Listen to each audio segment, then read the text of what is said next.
Hello friends, स्वागत है आप सबका एक बार फिर से आपके अपने यूट्यूब चैनल में। दोस्तों, गर्मियों का मौसम शुरू हो चुका है और होली के बाद तो जैसे बहुत ज़्यादा गर्मी पड़ने लगी है। पिछले 3-4 दिनों से हमारे यहाँ बहुत ज़्यादा गर्मी पड़ रही है और जितने भी विंटर्स के फ्लावर थे अब वो ख़त्म हो चुके हैं। और जब बात हो समर के फ्लावर की तो इसमें जीनिया का बात ना हो ऐसा तो हो ही नहीं सकता है। तो ये एक बहुत ही सुंदर सा समर का फ्लावरिंग प्लांट है जिसमें बहुत सारे अलग अलग कलर में फूल आते हैं। इसकी बहुत अलग अलग वैरायटीज़ होती हैं। इसका कलर इतना ब्राइट होता है ना कि मतलब ये एक गार्डन में अलग ही लुक क्रिएट करता है। ये आपके गार्डन में बहुत सारे कलर्स ऐड कर देता है, ऐसा कहो। तो आज मैं आपसे जीनिया के बारे में ही बातें करने वाली हूँ।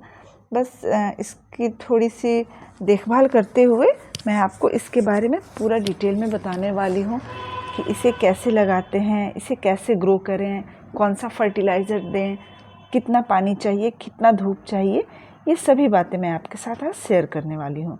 तो चलिए शुरू करते हैं आज का ये वीडियो। तो दोस्तों, सबसे पहले ये देखिए, मेरा ये जो प्लांट है इसके नीचे की जो पत्तियाँ हैं वो सूख गई हैं क्योंकि गर्मी इतनी ज़्यादा पड़ने लगी है ना कि अब थोड़ा इसे केयर की ज़रूरत होगी। तो अब मुझे इसका थोड़ा ज़्यादा ध्यान देना पड़ेगा। तो इसके लिए सबसे पहले मैं इसके नीचे की जो भी सूखी पत्तियां हैं वो निकाल दूंगी। तो दोस्तों, जीनिया एक गर्मियों वाला पौधा है और इसे जब भी आप इसे सीड से बहुत आसानी से ग्रो कर सकते हैं। तो आप जब भी इसे सीड से ग्रो करें तो टेम्परेचर का ज़रूर ध्यान रखें क्योंकि इसके सीड को लगाने के लिए कम से कम टेम्परेचर 27-28 डिग्री से ऊपर ही चाहिए। अगर आपके यहाँ बारिश का मौसम हो या फिर मौसम ठंडा हो तो इसके सीड्स को बिल्कुल ना लगाएं क्योंकि फिर वो ग्रो नहीं होगा, अच्छे से उसका जर्मिनेशन होगा ही नहीं। तो 27-28 डिग्री के जब ऊपर टेम्परेचर हो तभी इसके सीड को आप डालें, उस समय इसके सीड अच्छे से जर्मिनेट होंगे। आप जब भी जीनिया के सीड्स को लगाएं तो आप इसे फरवरी लास्ट या फिर मार्च में सीड को डालें। इस समय इसका जर्मिनेशन काफ़ी अच्छा होगा।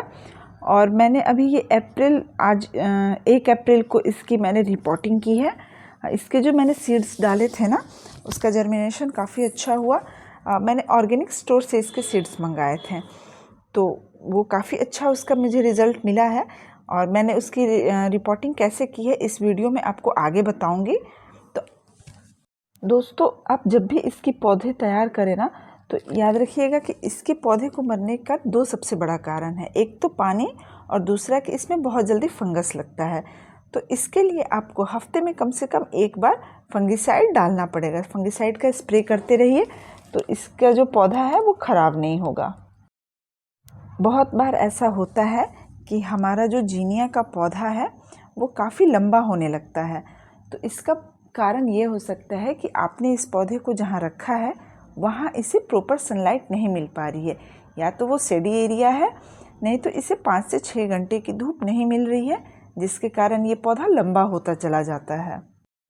आप जब भी जीनिया का पौधा लगाएं तो इसे रखने का जो जगह है उसका विशेष ध्यान रखें क्योंकि ये एक फुल सनलाइट वाला पौधा है और इसे पूरे दिन की धूप चाहिए। तो इसे ऐसी जगह रखें जहाँ इसे बहुत अच्छी धूप मिले, जिसके कारण ये पौधा ख़राब नहीं होगा। अगर धूप की कमी हो जाती है तो इसके जो ब्रांचेज आएंगी ना वो बहुत पतली होंगी और ये पौधा ख़राब होने लगता है धीरे धीरे। और अगर 1-2 फूल आ भी गया ना तो फूल का जो साइज़ है वो अच्छा नहीं होगा। तो ये जो मेरा पौधा है इसके फूल के साइज़ काफ़ी अच्छी है और इसे मैंने फुल सनलाइट में रखा है कि इसे सुबह से लेकर के शाम तक का धूप इसे मिलता रहे। हमारा जो जीनिया का पौधा है ना इसकी मेन रिक्वायरमेंट होती है पानी। अगर आप इसे सही तरीके से पानी देना सीख जाएंगे ना तो ये पौधा आपको हर साल फूल देगा और भर भर के फूल देगा। तो आइए अब हम इसके पानी का जो शेड्यूल है उसे समझते हैं कि इसे कितना पानी देना है, कब देना है, कैसे देना है, क्योंकि ये जानना हमारे लिए बहुत ज़रूरी है। दोस्तों, बहुत बार ऐसा होता है कि हमारे पास जब ये पौधे होते हैं तो हमें अक्सर शिकायत होती है कि हमारे पौधे बहुत जल्दी सूख जाते हैं, या तो ये फ्लावरिंग नहीं करते या करते भी हैं तब भी ये बहुत जल्दी सूख जाते हैं। तो इसका मेन कारण है पानी।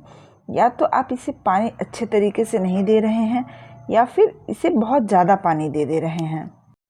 अगर आप इसमें ओवर वाटरिंग कर देते हैं तो बहुत बार ऐसा होता है कि इसके पत्ते पीले हो जाएंगे और इसमें कर्लिंग इशू आ जाती है।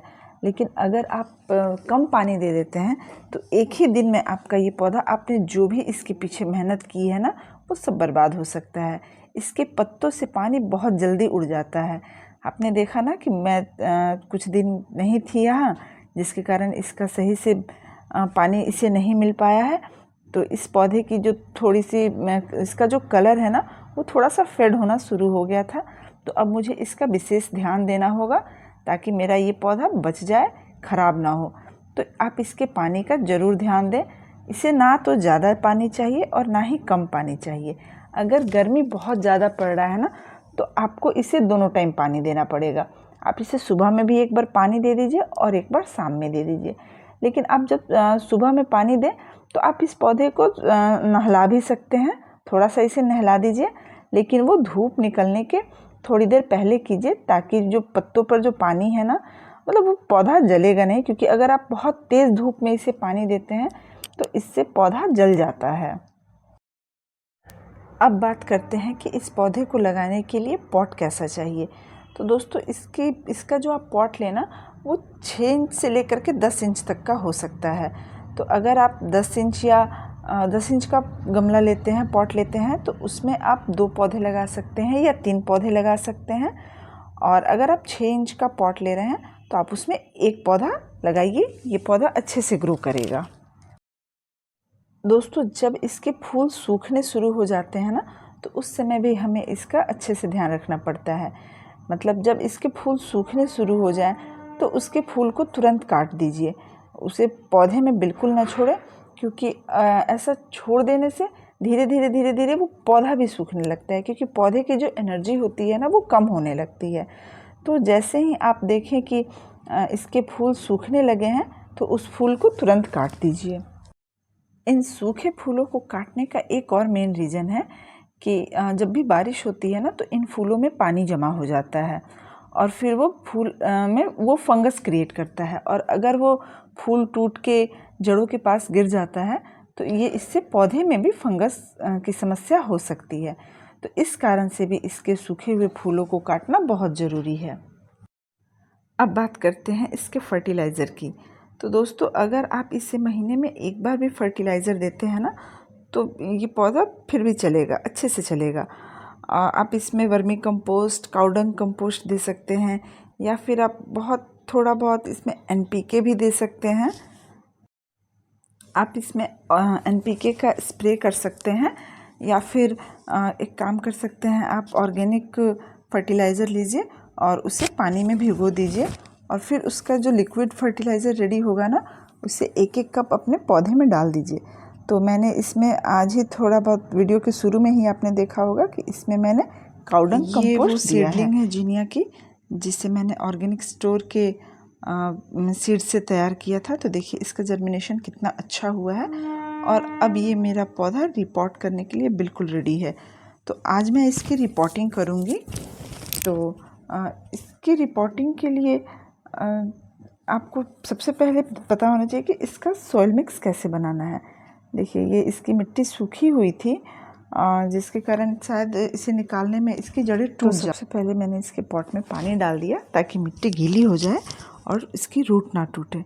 और ये भी एक मेरा प्लांट है, तो इसकी भी मिट्टी सूखी हुई है, तो मुझे इसी में वो लगाना है, जीनिया को लगाना है। तो सबसे पहले मुझे इसे निकालना पड़ेगा। तो इससे भी निकालने समय मुझे ये ध्यान देना होगा कि इसकी भी जो जड़ें हैं ना, वो टूटे नहीं। हालांकि ये बहुत हार्डी प्लांट होता है, लग जाएगा, लेकिन फिर भी अपनी तरफ से तो कोशिश यही रहेगी कि इसकी जो जड़ें हैं ये टूटे नहीं और मेरा पौधा शौक में बिल्कुल भी ना जाए। तो बहुत आप किसी भी अगर पौधे को आपको निकालना हो ना, तो पहले उसकी मिट्टी को गीली कर लीजिए। गीला कर लेने से उसकी जो जड़ें हैं ना, उनका मिट्टी पे पकड़ कम हो जाता है और फिर वो बहुत आसानी से निकल जाती हैं। देखिए ये मेरा पौधा कितने आसानी से निकल गया। तो सबसे पहले इस पौधे को एक नया घर दे देते हैं। तो ये मैंने फ्लिपकार्ट से ये पॉट मंगाया है। तो ये एक हैंगिंग पॉट है। तो सबसे पहले मैं इसी में उस पौधे को लगा दूंगी। तो इसके ड्रेनेज को कवर करने के लिए इसमें मैंने कुछ सूखी पत्तियां डाल दी हैं, ताकि इससे इसका जो ड्रेनेज है वो भी कवर हो जाएगा, मिट्टी बाहर नहीं आएगी। और साथ ही साथ हमारा जो पॉट है वो थोड़ा हल्का रहेगा, क्योंकि इसको मुझे हैंग करना है। तो अगर पॉट में वेट ज़्यादा होगा तो हो सकता है कि इसका हैंडल टूट जाए। तो इसलिए मैंने यहाँ पे अच्छे से सूखी पत्तियाँ नीचे डाल दी हैं, और ये पत्तियाँ जब सूख जाएंगी ना तो ये कंपोस्ट ही बन जाएगा। तो ये ऐसे भी प्लांट के लिए अच्छा है। तो चलिए पहले इसकी रिपोर्टिंग कर देते हैं, फिर आगे बढ़ते हैं जीनिया पे।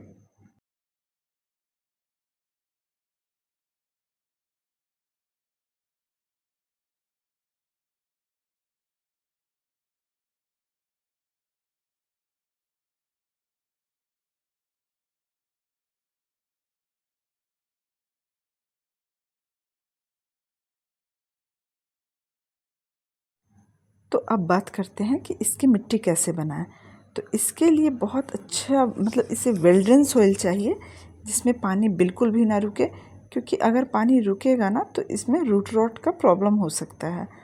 तो इसके लिए आप जब भी मिट्टी बनाएं तो 50% मतलब 35% आप गार्डन सॉइल लें, 15 to 20% आप उसमें रिवर सैंड मिला लें। उसके बाद उसमें 30% के आसपास कंपोस्ट ले लें। आप इसमें कोकोपीट आपकी मर्जी है, आप डालें या ना डालें, लेकिन इसकी मिट्टी जब भी बनाएं तो वो वेल ड्रेन सॉइल होना चाहिए, जिसमें पानी बिल्कुल भी ना रुके। और हाँ, इसका जो पॉट है उसका ड्रेनेज होल भी अच्छा हो, ताकि जब भी हम उसमें पानी डालें तो वहाँ पानी, जो एक्स्ट्रा पानी है वो निकल जाए। तो ये मेरा 6 से 7 इंच का गमला है, जिसमें मैं ये 2 प्लांट एक साथ लगा रही हूँ। आप 6 इंच के गमले में 2 प्लांट लगाइए। 10 इंच का अगर गमला हो तो आप 3 प्लांट भी लगा सकते हैं, चलेगा, कहीं कोई प्रॉब्लम नहीं है।